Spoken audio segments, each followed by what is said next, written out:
Buenas tardes. Buenas tardes. Muchas gracias por estar en esta tarde calurosa de viernes, además, con nosotros en esta última conferencia del ciclo de Hernán Cortés.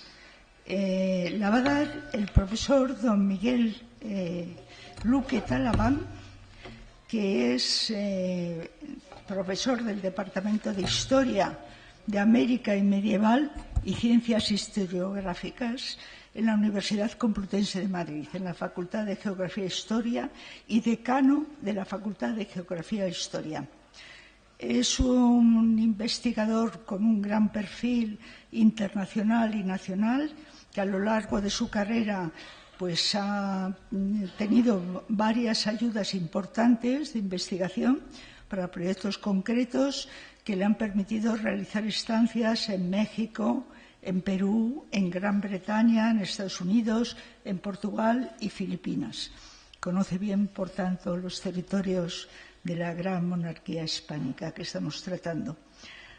Además de varios proyectos de investigación en los que también, aparte de estos, ha participado, ha sido también comisario de exposiciones históricas y como autor, coordinador o editor ha publicado de 17 libros y más de 150 trabajos, artículos, capítulos de libros, etc. Además, en editoriales de distintos países relacionados con los temas de su especialidad, que fundamentalmente serían Historia de América, Derecho Indiano, Historia de Filipinas y el Pacífico. Es miembro del Consejo Asesor de multitud de revistas nacionales e internacionales, que no les quiero cansar con ello, de estudios de Asia y África, de revistas hispanoamericanas de distintos países, varias en México, de la Revista Española del Pacífico, etc. Reales sitios también de Patrimonio Nacional y Hispania Sacra. Es director del Grupo de Investigación de la Universidad Complutense de Madrid, Expansión Europea, y el Seminario de Estudios sobre Filipinas y el Pacífico.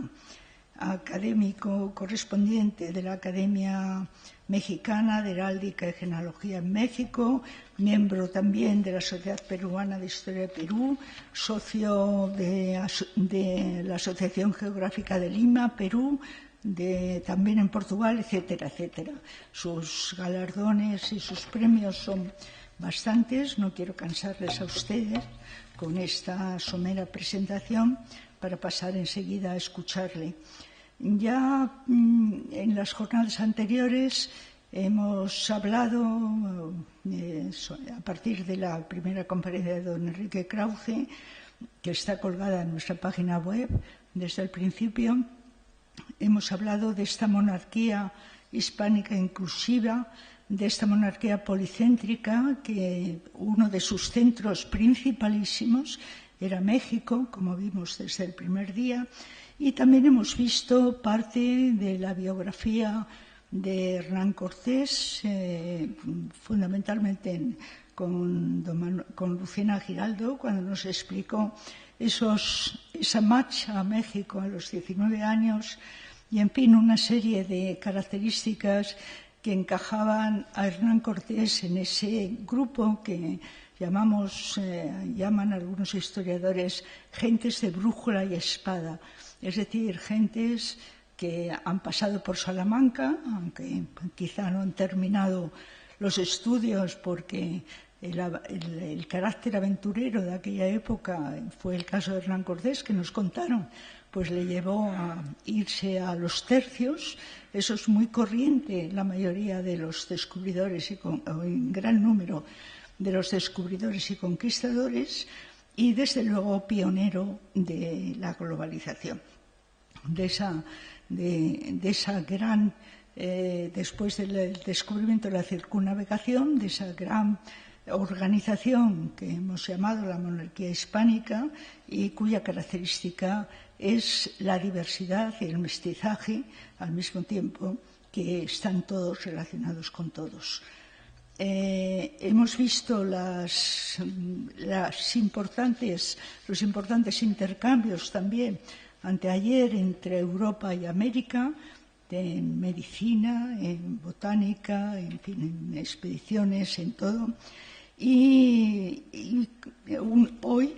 el profesor Luque Talaván profundizará en parte de todas estas grandes capítulos, grandes renglones que hemos visto en la personalidad y en los diversos aspectos de Hernán Cortés. Su impronta de los primeros años de Extremadura, esa Extremadura del siglo XVI, su carácter rebelde y pendenciero de joven, que ya nos hablaron algo, pero también su inteligencia, curiosidad, habilidad diplomática y negociadora. Y una cosa importante que nos va a contar y que es básico para situar a este gran personaje que es Hernán Cortés es cómo se repone tanto de los fracasos, del gran fracaso de la Noche Triste, cómo lo abordan, como del éxito y las dificultades de ese éxito. Hernán Cortés es un visionario de lo que pueden ser las rutas y la exploración del Océano Pacífico. De hecho, se le considera, se considera que en 1530, en la década de 1530, concretamente ya en 1536, en el contexto de los viajes de exploración y de comercio que gestionó, es el que puso en contacto ya para lo que serán luego las rutas de las galeras de las Indias, de las galeras de Indias, al poner en conexión Nueva España directamente con el virreinato del Perú. Eso nos lo contará muy bien don Enrique Luque. Y únicamente el profesor Luque de Talaván, y únicamente para terminar ese aspecto pionero de la ruta de globalización que une Europa, América y Asia, pues les quería leer un breve párrafo que explica cómo salvando no solo Hernán Cortés abre caminos, pero todo este gran grupo de descubridores, de conquistadores, de exploradores, de científicos, de médicos, de todo tipo, que se mezclan con la gente, es algo,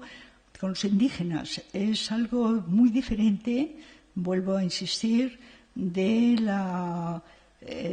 colonización anglosajona, que, como bien señalaba en la comparación que hizo en su día Sir John Eliot, es de exclusión y no de inclusión. Esta es siempre de inclusión. Y que salvando distancias y descubriendo océanos y territorios ignotos, establecen, a través de esta globalización, se establecen relaciones entre múltiples personas que habitaban lugares tan lejanos entre sí como Nápoles o Países Bajos, Sevilla, Nueva España, Perú, América entera, piensen ustedes, desde California a Tierra de Fuego y Cabo de Hornos, los reinos peninsulares, las costas de África Occidental o las diversas regiones de la India y el Japón. Además, luego ya en un periodo, ya en el siglo XVII, como saben, se avistan ya lo que será Australia y Nueva Zelanda en Oceanía. Los continentes de todo el mundo están en contacto. De esto nos va a hablar don Miguel Luque. Muchas gracias y muchas gracias por estar con nosotros.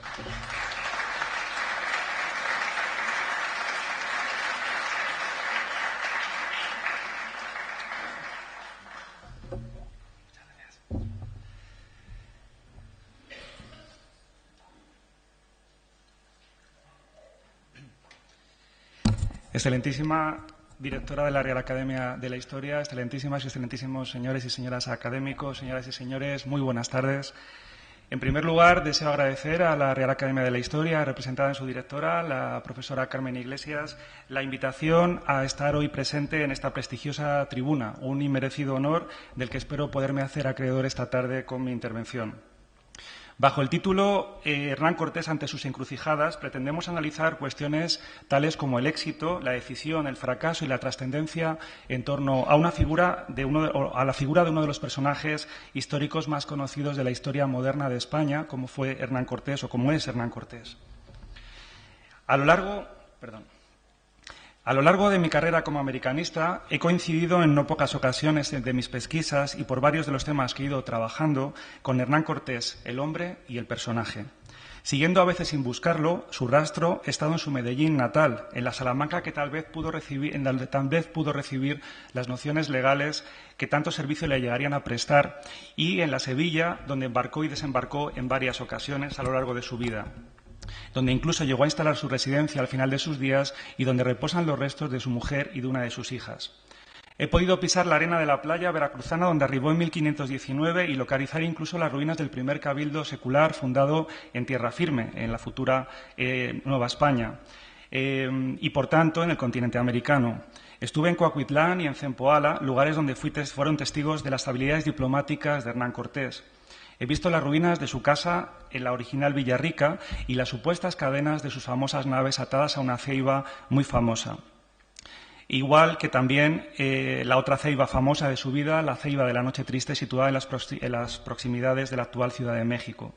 He visitado Zempoala y Tlaxcala, testigos de sus primeros pactos con la realeza indiana de origen prehispánico y que tan decisivos fueron en la consecución de sus objetivos. Tuve la oportunidad, además, de conocer sus lugares habituales en Ciudad de México y las heredades concedidas a doña Marina, ese personaje también tan importante en su vida, en la ciudad entonces, en el pueblo entonces de Coyoacán. También su recia residencia en Cuernavaca y finalmente visitar su tumba en el Hospital de Jesús en la capital mexicana. Ahora que lo pienso, y sin tenerlo como un objetivo claro, la vida me ha concedido la oportunidad de acercarme y de recorrer muchos de los espacios donde se desarrolló la vida de este singular personaje histórico. Cuando como historiador analizo una trayectoria biográfica, no puedo dejar de pensar cuál o cuáles fueron los momentos decisivos que formaron la personalidad del personaje que estoy estudiando, así como qué decisiones le hicieron alcanzar o no los objetivos vitales que se marcó. En este caso concreto, el de Hernán Cortés, son muchas las noticias biográficas que tenemos del mismo. Un personaje de tanta repercusión histórica no ha dejado indiferente a las generaciones de historiadores e historiadoras que desde el siglo XVIII comenzaron a interesarse por su figura, no solamente en España, sino también en otros países. Los objetivos de la presente intervención no serán, por tanto, volver a referirme a los asuntos ya tratados ampliamente con anterioridad por solventes autores, también por mis colegas que me han precedido en esta tribuna durante este ciclo de conferencias, sino fijarme y profundizar en algunos aspectos que creo nos pueden ayudar a definir la personalidad de uno de los más famosos conquistadores españoles, así como tal vez intentar comprender la esencia de varias de sus más conocidas actuaciones. En concreto, trataremos una serie de puntos que son los siguientes. En primer lugar, Extremadura en el origen. En segundo lugar, el conquistador rebelde, la fundación del Cabildo Secular de la Villarrica de la Veracruz. En tercer lugar, la habilidad diplomática y los tlaxcaltecas. La voy a singularizar en los tlaxcaltecas.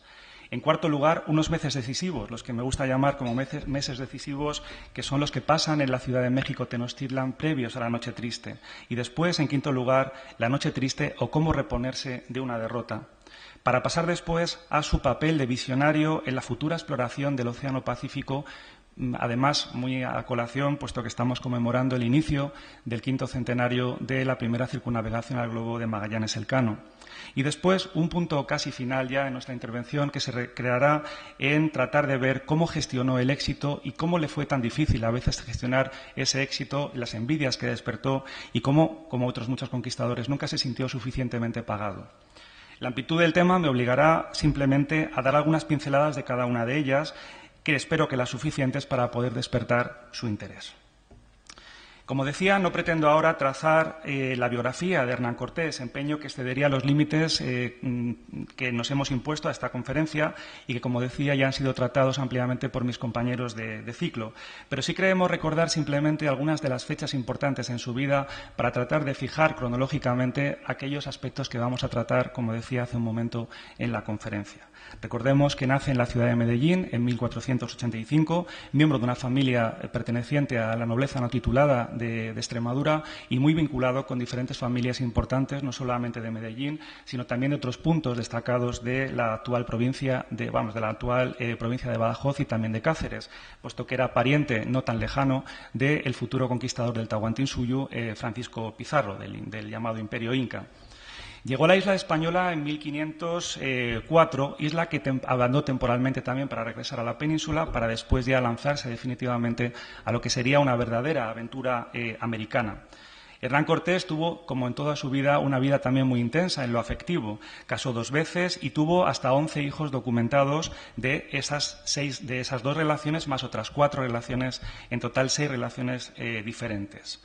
En 1511 participó en la expedición a Cuba dirigida por el gobernador Diego de Velázquez, llegando a ser nombrado alcalde de Santiago de Cuba, aunque después sería encarcelado por el gobernador, algo muy típico también, como referiremos después, la pugna entre el poder real representado por las autoridades enviadas desde la península y los conquistadores que se autoconsideraban a sí mismos hacedores del territorio. A finales de 1518 comienza a gestarse la empresa que luego va a ser la conquista de la Nueva España y comienza también a gestarse la gran enemistad entre el gobernador de Cuba, Diego de Velázquez, y Hernán Cortés. El primer contacto con las civilizaciones mesoamericanas lo tuvo Cortés en la isla de Cozumel, un importante puerto naviero y también espiritual del universo maya.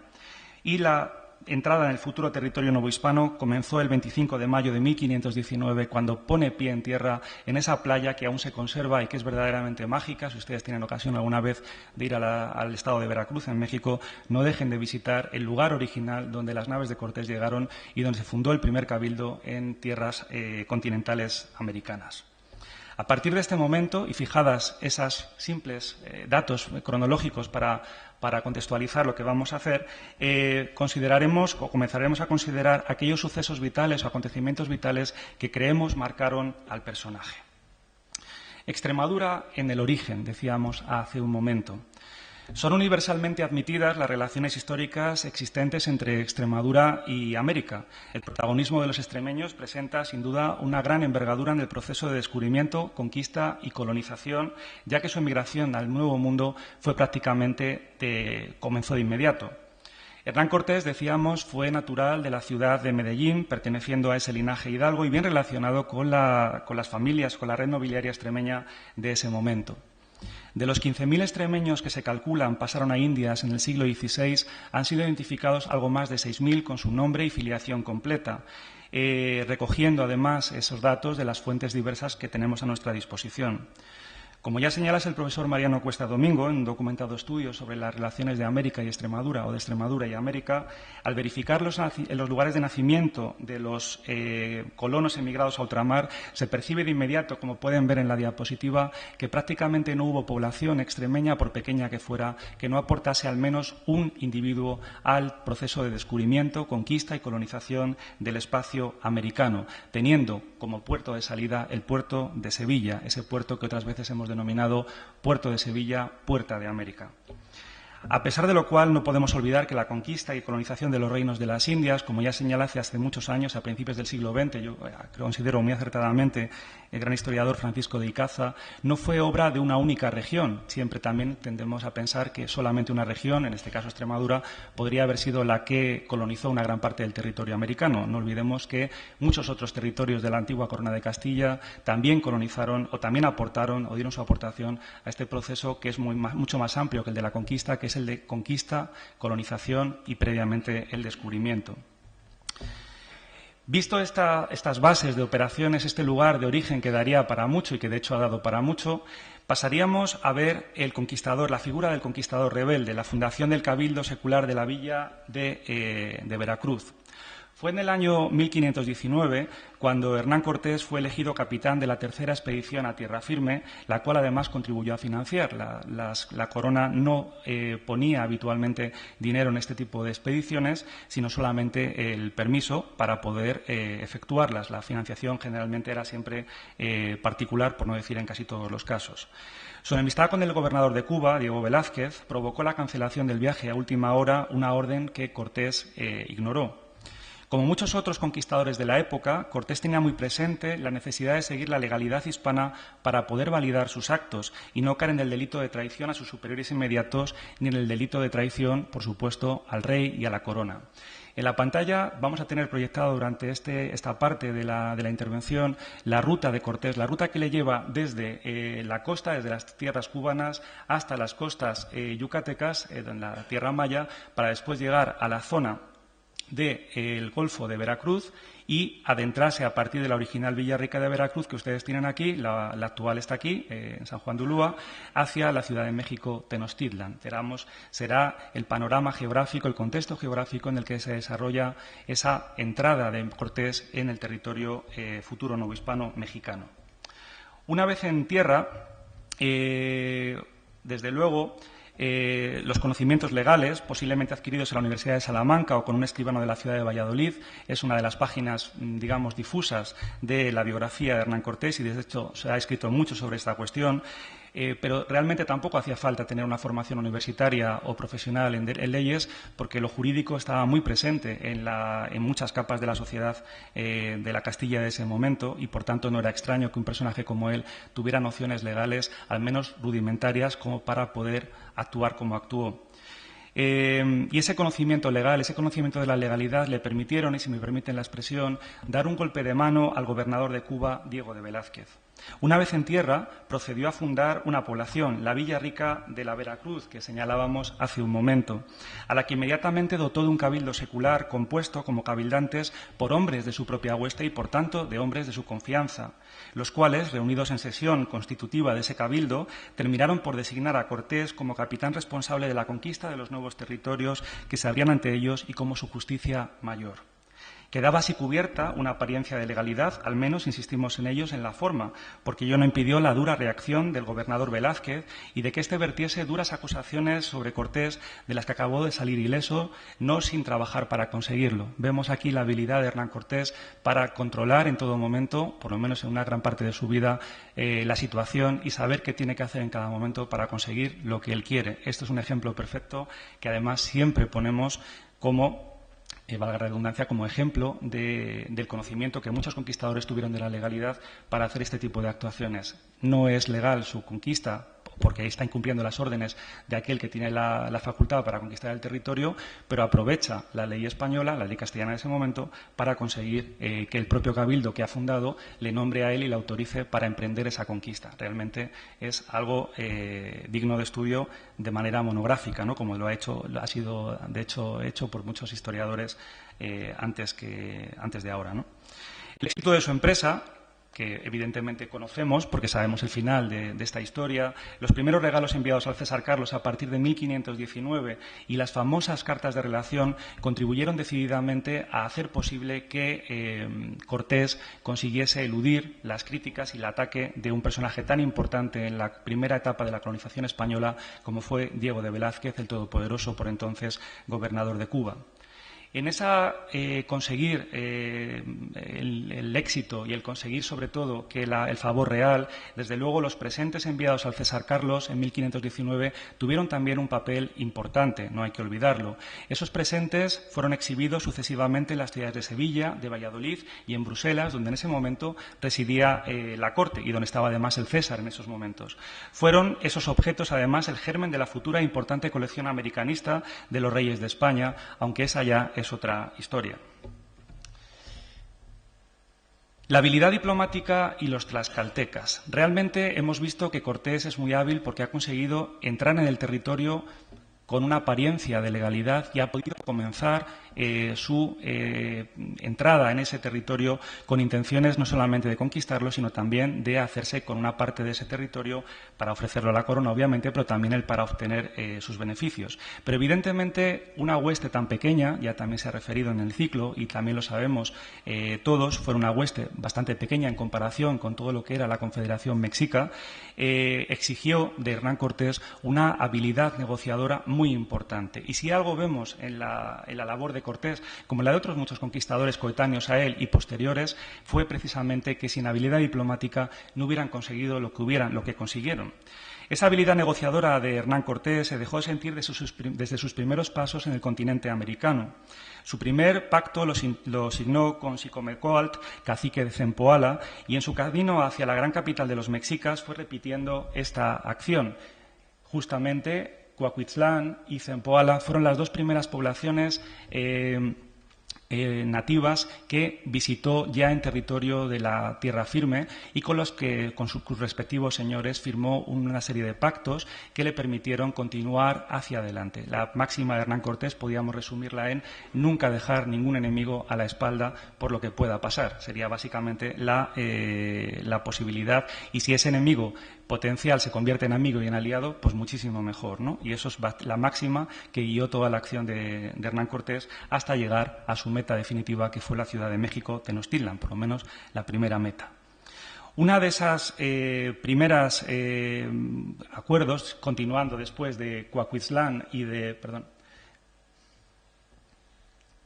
Cuautitlán y de Zempoala, fue precisamente en la zona ya más cercana hacia México, cuando llega hacia la zona de Tlaxcala, justo aquí, el antiguo reino de Tlaxcala, que era realmente un territorio gobernado por 4 soberanos diferentes, y esos 4 soberanos diferentes, con los 4, va también a establecer relaciones Hernán Cortés. Esa alianza con los tlaxcaltecas, con los que al principio mantuvo unas relaciones que no fueron tan buenas, se tornaron después en unas relaciones bastante fuertes, que encontraron unos nexos muy poderosos para fundamentar esa alianza, y que no fueron otros que la oposición que los tlaxcaltecas también tenían a la Confederación Mexica. Era un territorio que no estaba sometido totalmente, tenía un sometimiento parcial a la Confederación Mexica, cuya capital estaba en México, Tenochtitlan. Esta alianza con los tlaxcaltecas que comentábamos, de ella quedan numerosísimos testimonios gráficos. Esta tarde he querido acompañar la intervención con algunas imágenes, algunas muy conocidas, otras quizá no tan conocidas, y una prácticamente, nunca se puede decir totalmente desconocidas, pero casi desconocidas, porque quería también aportarles, no solamente con la palabra, sino también con la imagen, por los resultados de las pesquisas en torno a los temas que estamos tratando hoy.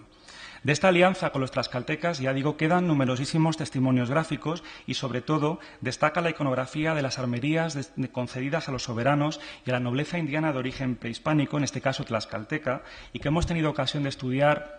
con una colega y amiga de la Universidad Nacional Autónoma de México, la profesora María Castañeda de la Paz, durante los últimos años. Concretamente, esta tarde solamente voy a presentarles 4 de estos blasones concedidos como ejemplo a principales tlaxcaltecas y que se conservan en el archivo de la Casa Ducal de Alba, donde hemos tenido ocasión de estudiarlos. En su composición se combina la más pura tradición prehispánica de pintar códices con una iconografía propia de la heráldica europea llegada a la Nueva España, lo que da como resultado unas interesantes piezas de carácter sincrético. En esta imagen que tenemos en pantalla vemos ya un cuadro muy posterior, ya del siglo XVIII, que se conserva en la Catedral de Tlaxcala,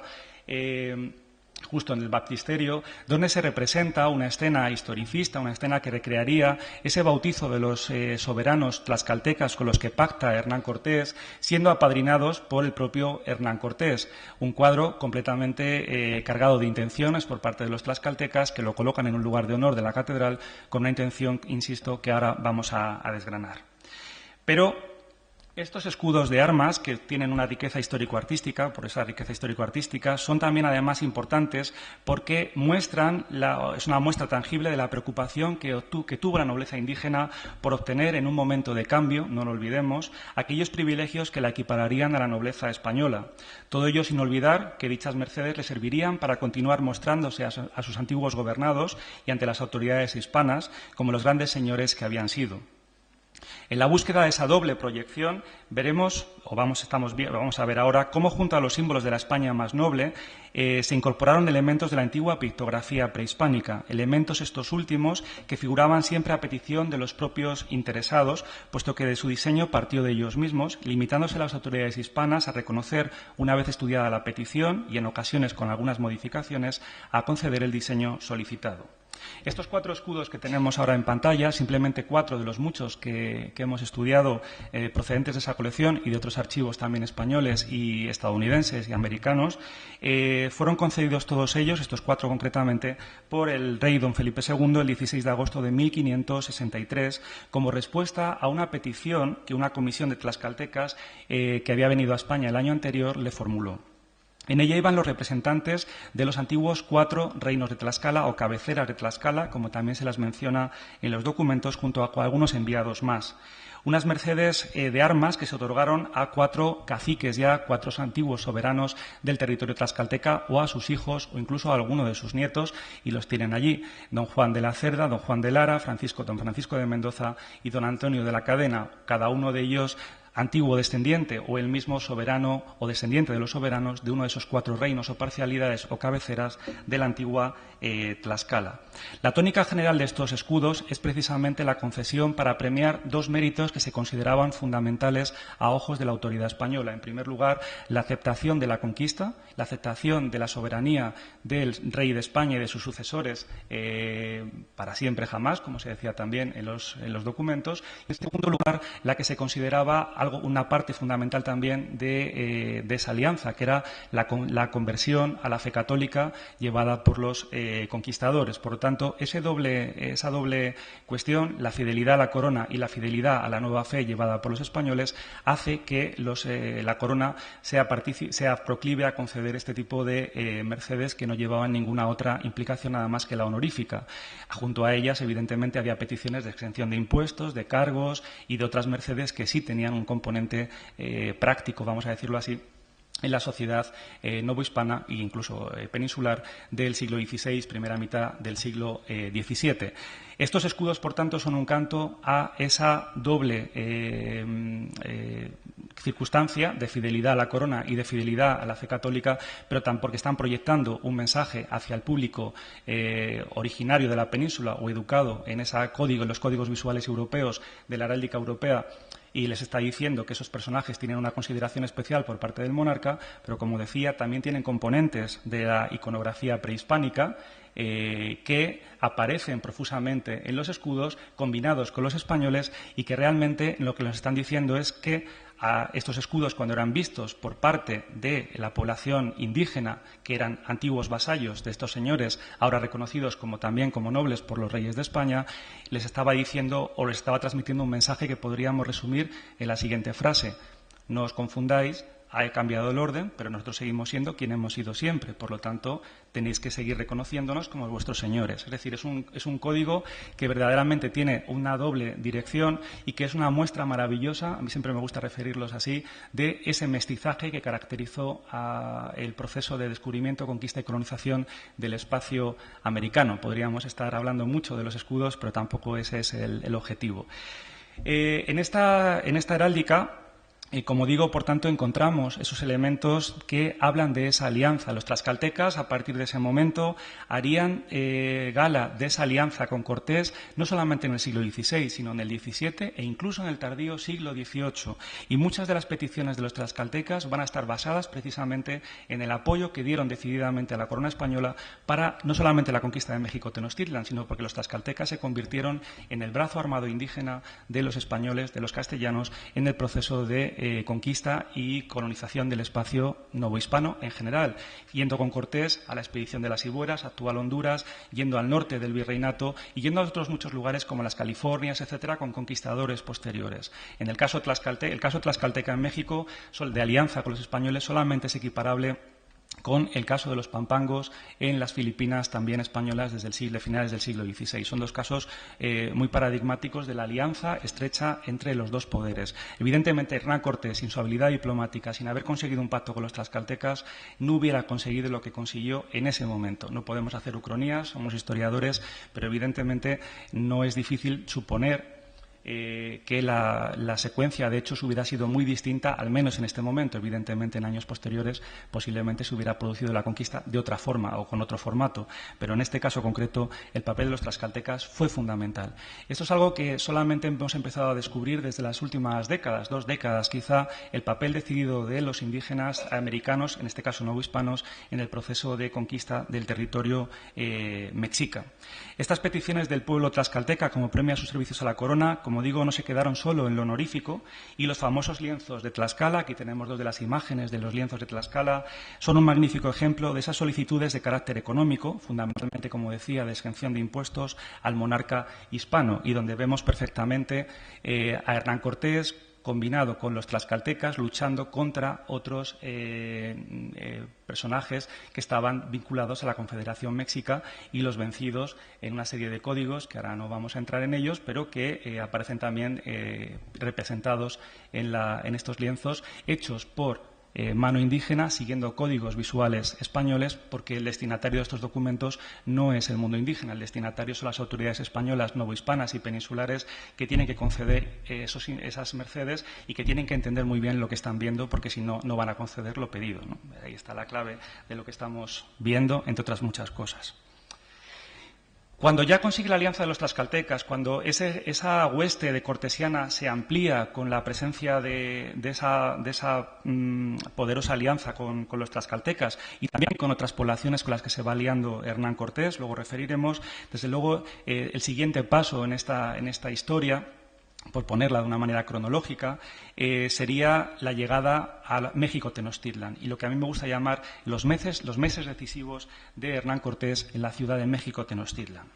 La entrada en la ciudad, la primera entrada en la ciudad de Hernán Cortés, se produce el 8 de noviembre de 1519. Y se produjo ahí el encuentro entre Moctezuma y Cortés, haciendo de intérprete doña Marina. En los lienzos de Tlaxcala, por ejemplo, doña Marina aparece permanentemente al lado de Hernán Cortés. Es algo verdaderamente sorprendente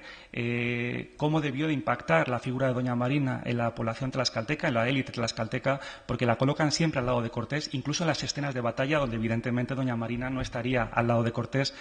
andando en medio del campo de batalla, pero sin embargo aparece permanentemente junto a ella. Mientras los españoles se quedaban en Tenochtitlan, Moctezuma los hospedó ricamente en el palacio de su padre, un palacio que estaba situado en lo que actualmente está el Zócalo de la Ciudad de México, donde está el Monte de Piedad actual, y ahí es donde estaba el lugar donde estuvo el palacio del padre de Moctezuma y donde se hospedan los españoles que llegan con Cortés y el propio Cortés. En los días siguientes, estos castellanos visitan los palacios y templos de la gran capital mexica, así como la ciudad de Tlatelolco y su famoso mercado, que va a describir Bernardía del Castillo con una viveza que cuando uno lee el párrafo en su historia de la conquista de la Nueva España, uno se sumerge verdaderamente en la atmósfera de ese mercado de Tlatelolco que sorprendió tanto a esos españoles, a esos castellanos, que no olvidemos, muchos de ellos habían ya conocido Italia, habían conocido diferentes partes de Europa y, por supuesto, conocían muchos lugares de la península. De hecho, Bernardía del Castillo era de la ciudad de los mercados por antonomasia de Castilla, que era Medina del Campo. Precisamente Bernardía del Castillo describe así el momento de entrada en contacto con la capital mexica. Dice, y leo textualmente porque es muy breve la referencia: quedamos admirados y decíamos que parecía las cosas de encantamiento que cuentan en el libro de Amadís, por las grandes torres y cúes y edificios que tenían dentro del agua, y todas de cal y canto. Y aún algunos de nuestros soldados decían que si aquello que allí que si era entre sueños. Es decir, lo comparan ¿con qué? Con el Amadís de Gaula, con las ciudades de encanto, con todo aquello que habían escuchado en los romances, en las historias, pero que nunca se pensaron que ellos podrían ver de primera mano, ¿no? Y esa sorpresa ante lo desconocido es la que se muestra en estos textos. Son muchas las cuestiones. Aquí tenemos el famoso mapa de Nuremberg, el mapa de Tenochtitlan de 1524, muy conocido, conservado en la British Library, donde vemos perfectamente esta magnífica ciudad que sorprendió a tantos, construida efectivamente sobre la Gran Laguna de México. No olvidemos, es una zona lacustre, no es un lago muy profundo, pero estamos hablando de unos 3, 4, 5 metros de profundidad, a veces menos, donde la ciudad estaba construida sobre ese lago. Son muchas las cuestiones que podríamos abordar en relación a este tema, que siempre he considerado decisivo y que transcurrió entre los meses de noviembre de 1519 a junio del año 1520. Un periodo cronológicamente reducido en el que se vivieron acontecimientos de gran repercusión y donde aún quedan muchas cuestiones por investigar más en profundidad, aunque parezca mentira. Y siempre comento a los alumnos que muchos de los aspectos que pensamos que están muy trabajados aún quedan por investigar en profundidad. Y algo tan conocido, aparentemente, como la presencia de Cortés en la Ciudad de México, tiene todavía muchas más lagunas de las que podríamos pensar. Y espero que algún día pues, alguien se anime. Yo ya no sé si me dará mucho más tiempo, pero intentaremos también ayudar a los que se animen a hacer esta investigación. Pero realmente quedan temas muy nodales por investigar. En primer lugar, investigar más en profundidad temas tales como la diplomacia mexica desplegada ante Hernán Cortés, verdaderamente fascinante. El supuesto temor, y entre comillas temor, del Tlatoani, llamado emperador por los españoles, ante los recién llegados. Y insisto en lo de supuesto temor. La percepción que el Tlatoani, Moctezuma, pudo llegar a tener de los españoles y si ésta fue o no inmutable a lo largo del decurso de los acontecimientos, porque siempre pensamos que Moctezuma actuó permanentemente igual durante todos esos meses y realmente no actuó de la misma manera y casi cada semana, incluso a veces menos, su actitud ante los españoles va permutando. Y, por último, la pérdida del apoyo de los principales que retiran su apoyo al Moctezuma y que se ve abandonado y finalmente muere, como sabemos, a manos de su propia gente. De toda esta galería de temas que verdaderamente nos darían para mucho, yo he estudiado uno en profundidad que me ha gustado siempre también y que, bueno, pues comparto con ustedes. Los otros también podríamos hablar de ellos, pero no quiero tampoco extenderme demasiado y, por lo tanto, me voy a centrar en uno que creo es muy interesante. Aquí tenemos uno de los retratos conocidos de Moctezuma y es precisamente cómo Moctezuma II realiza supuestamente, insisto en lo de supuestamente, la traslación de su imperium a favor del César Carlos, la famosa traslatio imperii o traslación de los imperios. En el caso novohispano, esto se consiguió mediante la donación que en el mes de enero de 1520 el güey Tlatoani, hizo al César Carlos de su poder soberano en la persona de su representante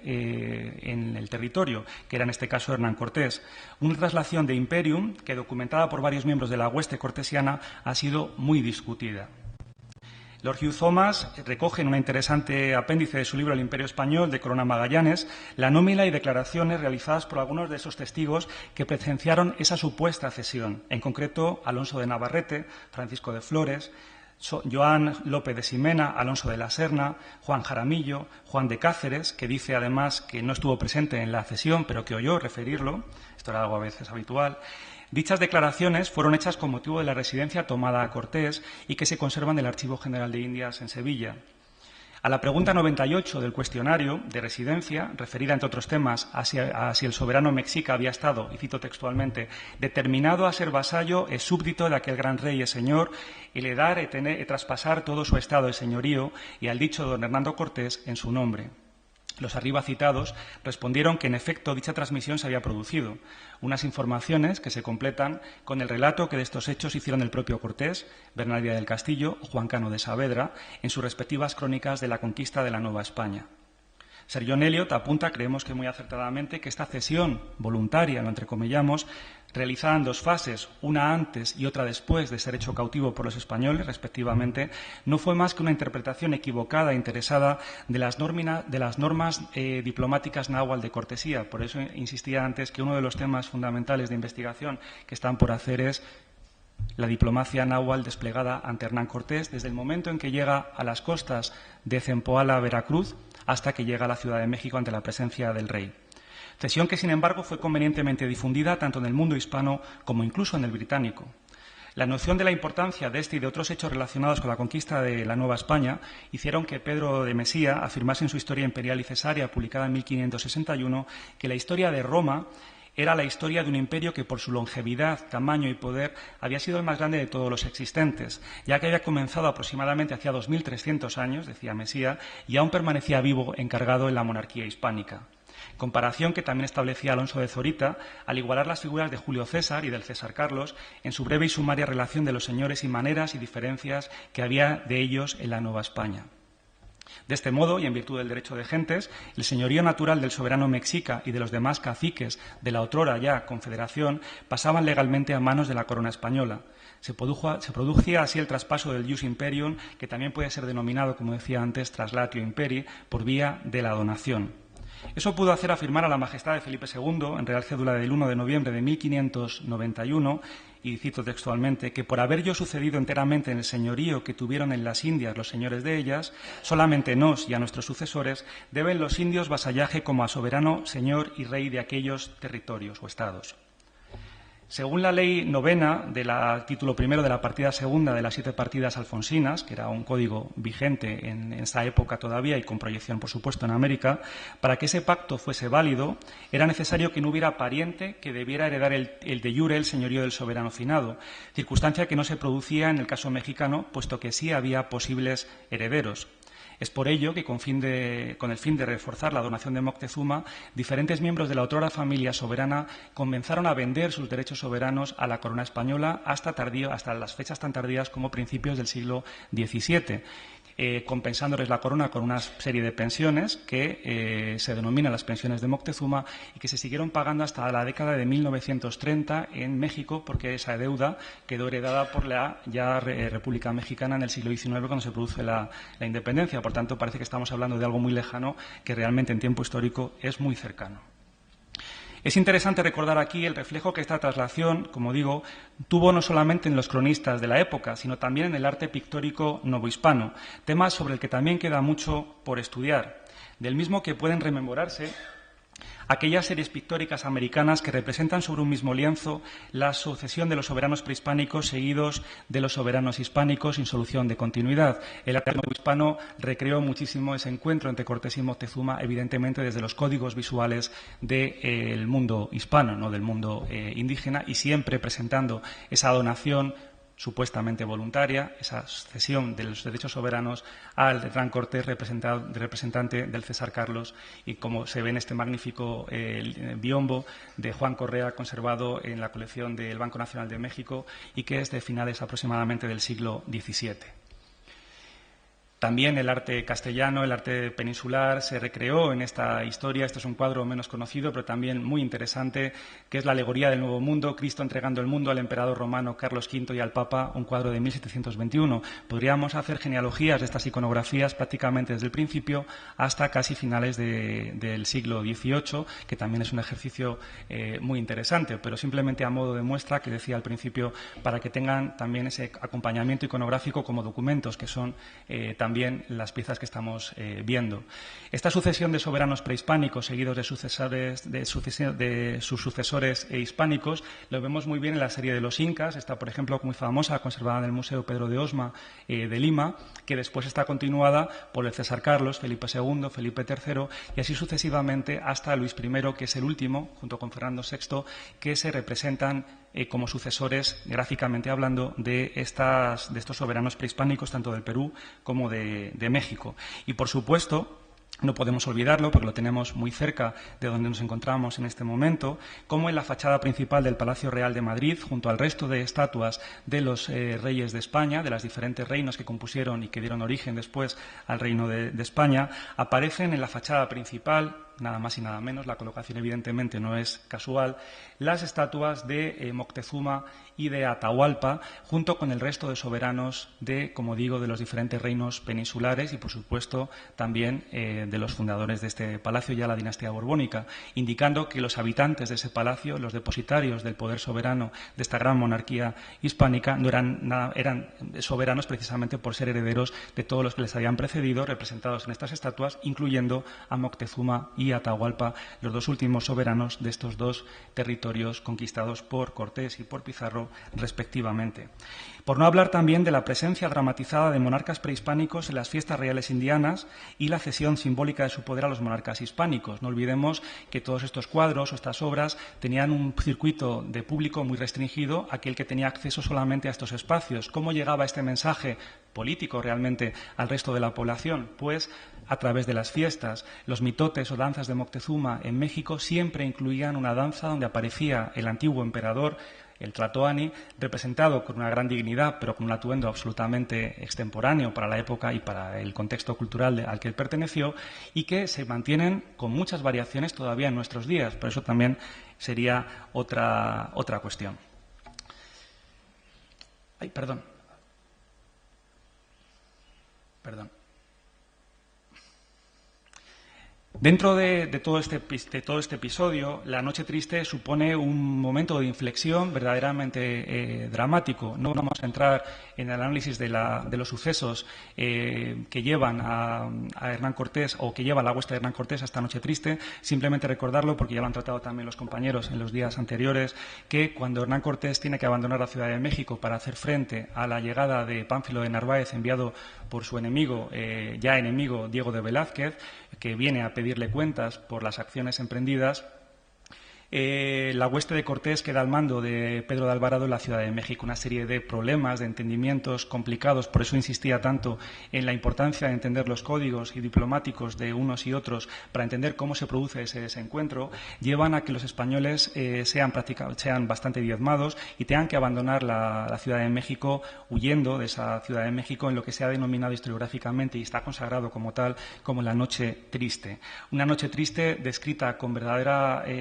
crueldad, o sea, con verdadera crudeza, por algunos de los testigos que padecieron o que vivieron esa experiencia, ¿no? Siempre recuerdo un momento muy concreto de una de las crónicas, la de Bernardino del Castillo, cuando de noche, ya intentando reponerse de lo pasado, la sorpresa, la desazón ante la incertidumbre de lo que puede venir, están alrededor de unas hogueras y entre las penumbras de la noche, acercándose hacia ellos, ven llegar a los compañeros caídos por la mañana. Cuando ya están casi encima, se dan cuenta de que no son sus compañeros caídos, son los mexicas ataviados con las pieles de los caídos por la mañana, en una práctica bélica también muy interesante. Esto es una página también que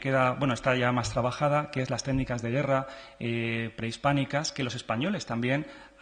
permitieron a sus aliados tlaxcaltecas. Lo hemos visto antes, no me he detenido en ello, pero esos cuerpos desmembrados tienen la clave de esto que acabo de decir, ¿no? Esa Noche Triste va a venir acompañada después de una reagrupación de la hueste en la vecina Tlaxcala y de una victoria sobre los mexicas. Aquí simplemente les he mostrado o les muestro algunas de las piezas icónicas de este momento que todavía se conservan, del famoso estandarte de Hernán Cortés con la Virgen María, que aparecen en varias de las muestras heráldicas de la nobleza indiana de origen prehispánico. Les debió también causar cierta impresión. La caída de Tenochtitlan en el siglo XVII, la batalla definitiva, es decir, cómo todos los acontecimientos del territorio de la conquista fueron representados una y otra vez con mayor o menor fortuna artística, pero evidentemente con un gran interés histórico e iconográfico en diferentes soportes, y cómo algunas de las piezas de la conquista permanecieron como reliquias, en este caso civiles, de la memoria colectiva novohispana, como es el pendón de Hernán Cortés, el estandarte, que es el que se paseó hasta el final de la presencia española, hasta la independencia, en el día de San Hipólito, el día principal, el día del patrón de la Ciudad de México.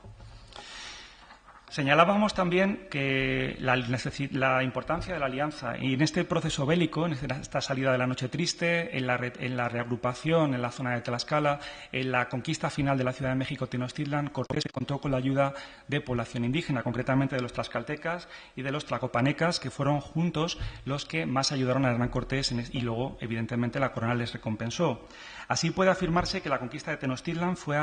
llevada a cabo la conquista definitiva por una alianza con los grupos indígenas y donde Hernán Cortés supo actuar como un gran estratega que supo manejar los problemas políticos existentes en el centro de México y optimizarlos a favor de sus propios intereses, que eran los intereses, en este caso, unos de la corona y otros directamente del propio Hernán Cortés. Evidentemente, la figura de Hernán Cortés como personaje histórico fundamental e importantísimo, más allá de polémicas, ofrece una posibilidad casi infinita de análisis, porque cada una de las acciones de su vida, cada una de las acciones de gobierno de su vida,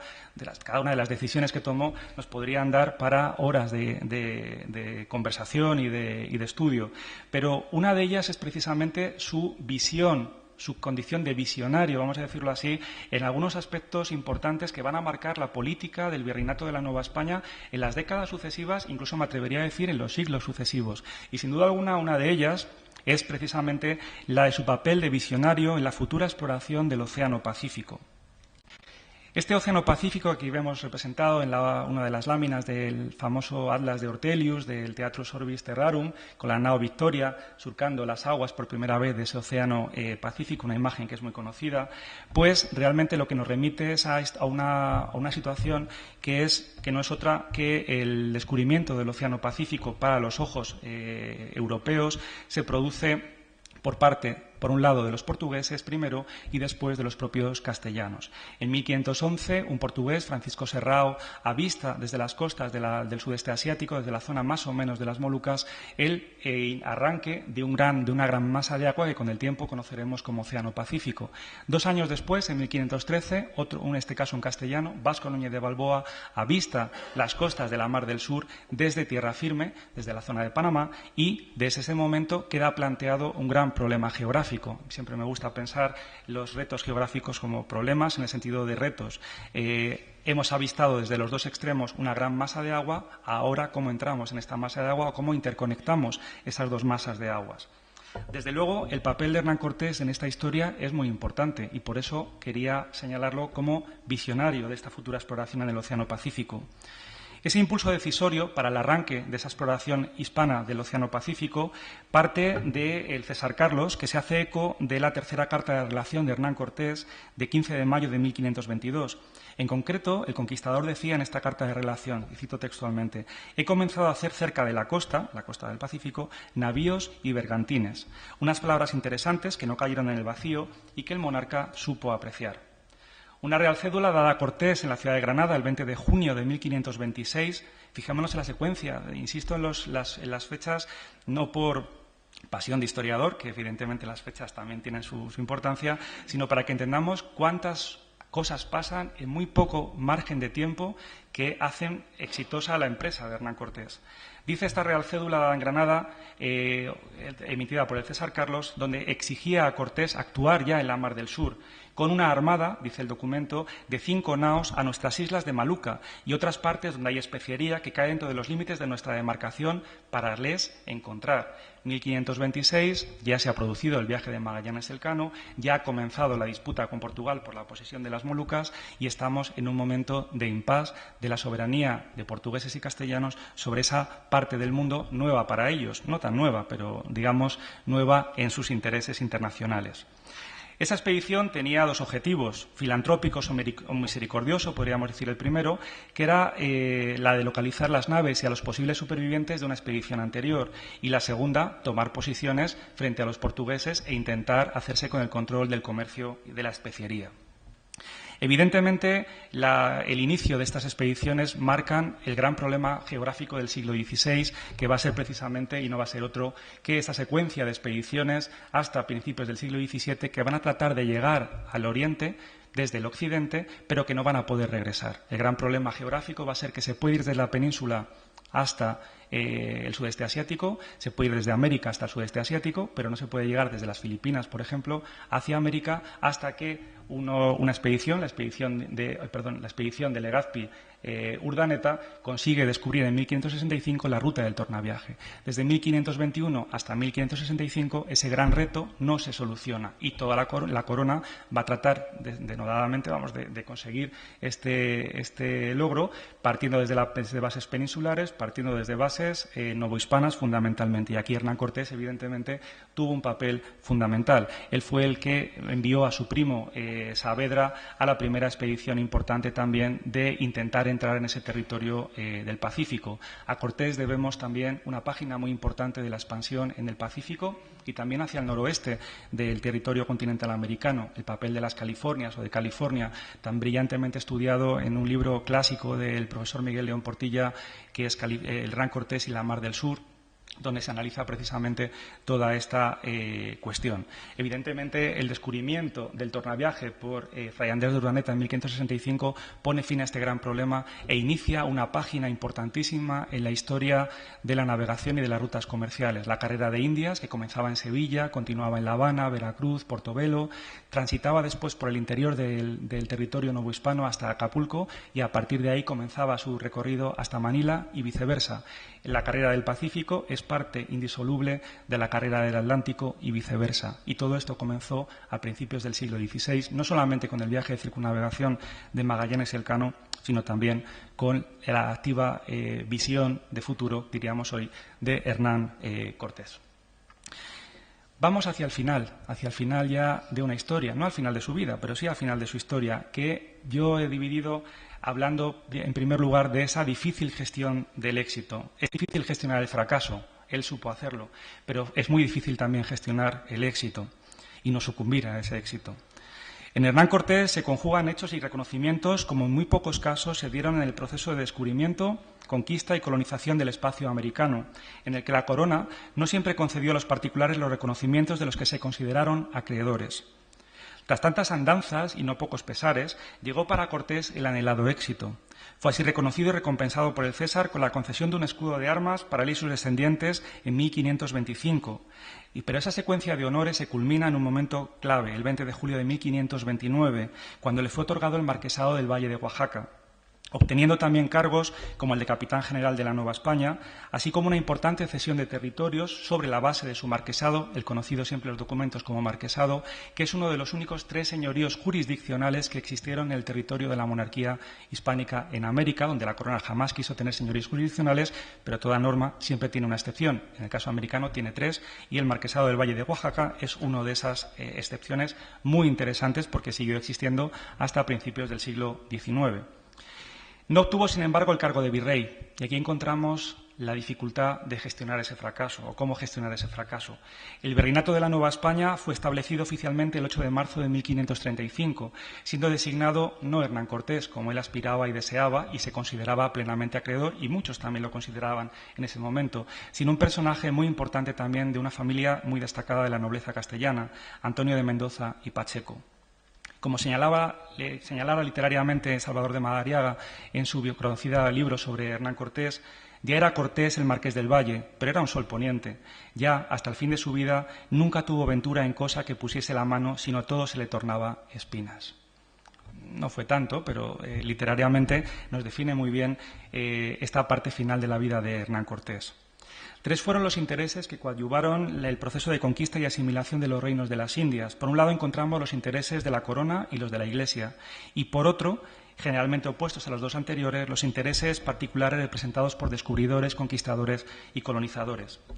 Contaba Bernardino del Castillo, conquistador con Cortés en la conquista de la Nueva España, y dice Bernardino del Castillo: la Nueva España es una de las buenas partes descubiertas del Nuevo Mundo, la cual descubrimos a nuestra costa, sin ser sabedor de ello su majestad. Fijémonos en la dureza de las palabras y pensamos a quién están dirigidas, que es al César. Y después que las tuvimos pacificadas y pobladas de españoles, como muy buenos y leales vasallos servidores de su majestad, somos obligados a nuestro rey, el señor natural. Con mucho acato se las enviamos a dar y entregar con nuestros embajadores a Castilla, y desde allí a Flandes, donde su majestad en aquella sazón estaba con su corte. En dicho texto queda bien expresado el sentir general de aquellos que participaron de la conquista novohispana. Eran ellos los que, a costa de sacrificios personales y económicos, habían conquistado, pacificado y colonizado tan ricos territorios, y tras ofrecerlos a la corona como fieles vasallos, esperaban a cambio recibir cuantiosas recompensas por su lealtad y valor. La historia les demostraría que como sus soberanos no siempre fueron tan generosos como ellos habían supuesto. Y aunque esto no fuese el caso de Cortés, creemos que no fue el caso de Hernán Cortés, sí lo fue el de muchos otros, lo cual generó no pocas tensiones e incluso rebeliones, pero eso también es otra historia. Lo que sí le sucedió a nuestro personaje es que su presencia se tornó muy pronto molesta para el nuevo virrey y para las acciones de gobierno que había comenzado a implementar ese primer enviado de la corona, el virrey Mendoza. 2 destacados personajes encarnan a la perfección esto que acabo de decir y que verdaderamente son paradigmas de la pugna interés particular versus interés de la corona. No son otros que los conocidos Vázquez Núñez de Balboa como representante de los intereses particulares de la conquista y frente a él Pedrarias Dávila, que fue enviado por la corona para contenerlo. Su relación personal trasciende así lo meramente cotidiano para enmarcarse en la lucha del poder real e intereses particulares desarrollada en las primeras décadas del siglo XVI y que, como digo, tantos conflictos ocasionó. Un problema que fue el mismo que, como decía, enfrentó a Hernán Cortés con el virrey Mendoza, a Blas con Núñez de Vela y Pedro de la Gasca para poder restringir el poder de los Pizarro en el Perú, y a Francisco de Bobadilla y a Nicolás de Obando en la Española para restringir el poder de los Colón. Realmente lo que estamos viendo es cómo una etapa está terminando y está comenzando una nueva, no sin mucho conflicto en algunos de los casos, incluso con la muerte de algunas de las autoridades españolas, como sucedió en el Perú. Es por ello que Hernán Cortés abandona la Nueva España en 1540, para siempre ya, y regresa a la península. Dejaba un territorio cuyo gobierno había sido confiado por la corona a otros, a una real audiencia primero y al propio virrey después. Comenzaban los tiempos de asentar lo conquistado. Criticado por muchos y sin un apoyo claro del soberano, al menos en teoría, llega a esa península. Podríamos suponerle cansado e incluso desilusionado, pero aún su biografía daría algún momento más destacado. Por eso siempre digo que la biografía de Hernán Cortés no se acaba hasta el final, ni siquiera se acaba al final, como ahora veremos.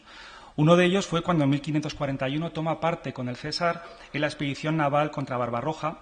estando presente en el desastre de Argel el 25 de octubre de ese mismo año de 1541, o cuando el rey, el soberano, el César, le recibe en 1542 en la ciudad de Monzón, donde en ese momento está la corte, y donde en un año también muy interesante se promulgan las leyes nuevas que van a marcar un antes y un después en acabar con el mundo de los conquistadores. Hernán Cortés fallece el 2 de diciembre de 1547 en la Casa Palacio de Castilleja de la Cuesta, cerca de Sevilla. Concluimos. A lo largo de la presente conferencia hemos tratado de acercarnos a algunos aspectos que personalmente considero nodales en la biografía de Hernán Cortés, un conquistador, un hombre de acción, que supo además vislumbrar algunas de las futuras líneas estratégicas de la corona española en los reinos de las Indias, promoviendo tanto la expansión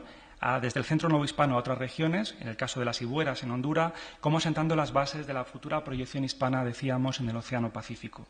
Una manera de expandir el territorio, pero también una fórmula para satisfacer a aquellos que andaban descontentos por no haber alcanzado todos los beneficios esperados. La mejor manera de evitar rebeliones era emprender nuevas acciones.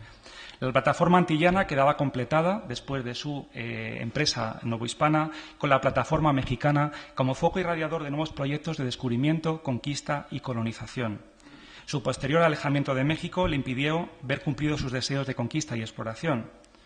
Cuando Hernán Cortés murió para el siglo, nació para la historia. Su figura y acciones permanecieron en la memoria oficial del virreinato de la Nueva España, y siendo ya estos especialmente reivindicados a fines del siglo XVII y a lo largo del siglo XVIII por una monarquía hispánica cada vez más asediada en sus intereses internacionales por otras potencias europeas. Las obras españolas sobre la conquista de Lope de Gómara, Bernal Díaz del Castillo, Antonio de Solís contribuyeron decisivamente a acrecentar la figura ya de un personaje histórico. Y también la suya propia, las famosas cartas de relación, donde el conquistador expuso ante el César Carlos no solo hechos, sino también lo que podríamos considerar un verdadero programa de lo que se entendía debería ser el gobierno de aquellas tierras recién conquistadas. Algo especialmente en las cartas cuarta y quinta, así como en otra documentación cortesana como ordenanzas, instrucciones, etcétera. Pero también contribuyeron a acrecentar la figura y la memoria de este personaje ya histórico las series iconográficas encargadas de elaborar un retrato oficial y pictórico de la conquista de México y que son un buen ejemplo también, creo, de lo dicho. Por ejemplo, la serie de los enconchados de los hermanos Juan y Miguel González, regaladas en 1698 a la Majestad de Carlos II para el Real Alcázar y que se conservan, son depósito del Museo Nacional del Prado en el Museo de América de Madrid, donde pueden ustedes disfrutarlas y verlas, y que son escenas basadas en distintas crónicas españolas sobre la conquista. Por ejemplo, la publicada en 1552 de Lope de Gómara, la segunda parte de la España Vinquis, que es la historia general de las Indias, la segunda parte de Bernal Díaz del Castillo, de la historia verdadera de la conquista de la Nueva España, publicada en 1632, o la tercera edición de 1684 del cronista mayor de Indias, Antonio de Solís, titulada Historia de la conquista de México, población y progresos de la América septentrional. Es una serie excepcional, hecha por unos artistas excepcionales, con una documentación histórica o literaria, en este caso, muy importante porque está destinada a decorar uno de los espacios del Alcázar de, en este caso, Carlos II en Madrid. También, muy interesante, es esta serie iconográfica menos conocida, esta sí conservada también en el Museo de América de Madrid, pintada al óleo sobre cobre, y que se narra en 24 pinturas el proceso de llegada de Cortés desde las costas de Veracruz hasta la conquista de México Tenochtitlan. Una serie que tiene un momento culminante en este cuadro, donde Hernán Cortés recibe la cesión del poder soberano, ese traslatio imperii, arrodillado ante Cortés, no ante Cortés, sino ante el César Carlos, representado en este caso por las armas del rey emperador. Unos cuadros donde la calidad artística, pues vuelvo a decirlo, no hace falta hablar de ella, pero sí iconográficamente son verdaderamente sensacionales y como documento histórico no tienen precio. Incluso el interés por su figura, decía, también esta serie de cobres está documentada en las crónicas y en los textos literarios hechos por diferentes autores, incluido el propio Cortés, de la conquista de México. Es decir, intelectualmente tienen un soporte muy grande detrás, precisamente por el público al que van dirigidos y por el entorno donde pensaban ser exhibidos, que no eran otros que los palacios reales, los reales sitios. Pero incluso el interés por su figura tuvo fortuna, por mencionar solo 2 ejemplos, en la Italia del siglo XVIII, donde Vivaldi compone una famosa ópera, Moctezuma, donde también, por supuesto, aparece Hernán Cortés y, sobre todo, Doña Marina. Así como en la Francia del Segundo Imperio, un tema que cada vez me gusta más, donde, coincidiendo con el interés del emperador Napoleón III de influir en el México independiente, convirtiéndolo una vez más en un imperio, algunos de los candidatos a la corona, entre ellos el duque don Antonio de Montpensier, se convierten en grandes coleccionistas de memorabilia, diríamos hoy, cortesiana. Uno de los grandes coleccionistas de objetos de la época de Cortés, que incluso compra el Palacio de Castilleja de la Cuesta y lo restaura en el formato que más o menos tiene en la actualidad, con alguna modificación, es precisamente don Antonio de Orleans, el duque de Montpensier, cuñado de la reina Isabel II, que durante un tiempo coqueteó con la idea de ser coronado emperador de México. El otro gran coleccionista de piezas mexicanas fue, él sí, el último emperador de México, Maximiliano I de México, hermano del emperador de Austria, que se convirtió también en un gran coleccionista de piezas referidas al mundo cortesiano, y estas 2 colecciones, parte de ellas se puede ver hoy en día, si ustedes van a Sevilla, en el Archivo General de Indias, donde se conservan por donación de la familia Orleans. Hoy, 500 años después, Hernán Cortés sigue estando presente tanto en el debate académico como en la discusión política y en la opinión pública. Una prueba más de que el personaje histórico dejó hace ya mucho tiempo al hombre que una vez hubo detrás. Muchas gracias.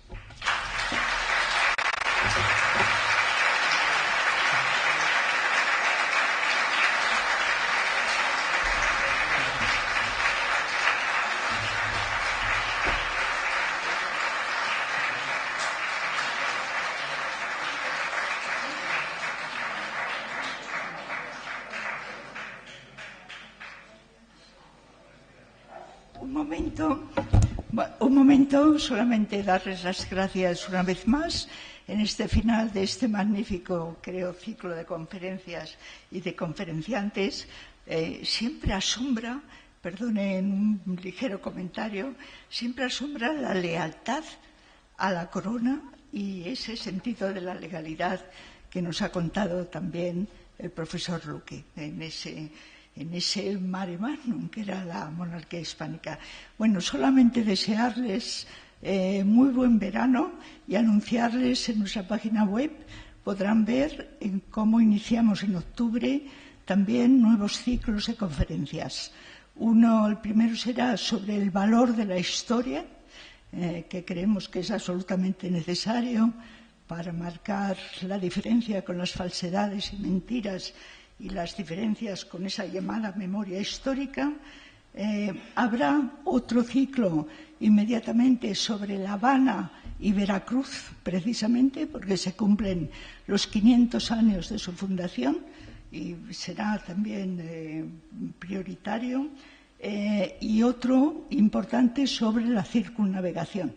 dividido además en 2 partes, 4 conferencias ahora y 4 conferencias para el año siguiente. Aparte, lo de Historia de las Ideas y lo de otros ciclos que hacemos en los lugares de nuestros protectores y que lo pueden ver todo en nuestra página web, y les esperamos con mucha ilusión después del verano. Muchísimas gracias de nuevo.